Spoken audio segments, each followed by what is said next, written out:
તો મિત્રો આજે તારીખ છે 4 પહેલો મહિનો 2026। આ દિવસ મિત્રો છે ઐતિહાસિક દિવસ છે આપણી ઠાકોર સમાજ માટે, કારણ કે આજે જે સમાજનું બંધારણ થવા જઈ રહ્યું છે એની અંદર મિત્રો જે સમાજનું બંધારણ કરવા માટે આગેવાનો બંધારણ તો કરશે, પણ એને અમલમાં લાવવો આપણા જે પબ્લિક છે, જે ઠાકોર સમાજના યુવાનો છે, જે અમુક જે આવ્યા છે એમને ખબર છે મીટિંગમાં, અને જે નથી આવ્યા એને પણ આપણે 2, 5, 25, 50 કરી એમને સમજણ આપજો કે આ રીતે આપણું સમાજનું બંધારણ થયું છે અને આ રીતે આપણે સમાજના બંધારણ પ્રમાણે ચાલવાનું છે। તો એ વિષયમાં તો આગેવાનો અત્યારે 4 તારીખના બધા ભેગા થવાના છે ઓગળધામ।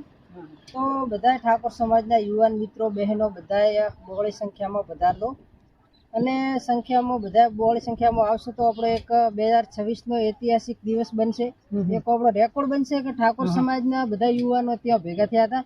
તો સમાજના યુવાનો તો આપણે બે સારા રસ્તે માટે ગમે એ મુદ્દા કહેશે, મુદ્દાને અમલમાં આપણે લાવવાના છે, યુવાનોને લાવવાના છે।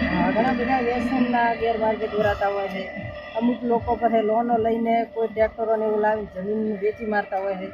તો બધાએ આવો તો બહોળી સંખ્યામાં પધાર દો, આનો અમલ કરવો, બધાએ જે મુદ્દા કહે છે એ મુદ્દા વપડવા બધાએ આવતો। તમે આવશો તો તમને ખબર પડશે કે શું શું મુદ્દા હતા। તો બધા બહોળી સંખ્યામાં પધાર દો એવી વિનંતી છે। જય માતા। આપણે કોઈના વિરુદ્ધમાં કોઈ વાત કરતા નથી, પણ એક મુદ્દાની વાત કરું છું કે આપણા સમાજમાં કોઈ મેળા હોય તો મેળાની અંદર લોકો ખૂબ જ જાતા હોય છે, અને અમુક જગ્યાએ ડાયરા હોય છે, ડાયરામાં ખૂબ જાતા હોય છે, એમાં ખૂબ ખર્ચા કરતા હોય છે। ડાયરા કરાવો એટલે મૂળો એમાં ખર્ચા થઈ જાય 2, 2.5 લાખ, 3 લાખ।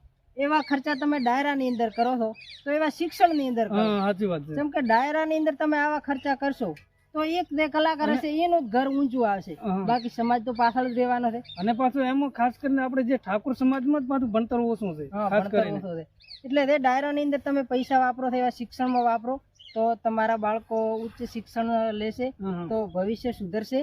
અને ડાયરામાં મત વાપરો અને ખોટા ખર્ચા મત કરો, વધારાના બાળકોના શિક્ષણ માટે વાપરો। જય સદારામ બાપા, જય ઠાકોર સમાજ, જય વેલનાથ બાપા, જય વેલનાથ।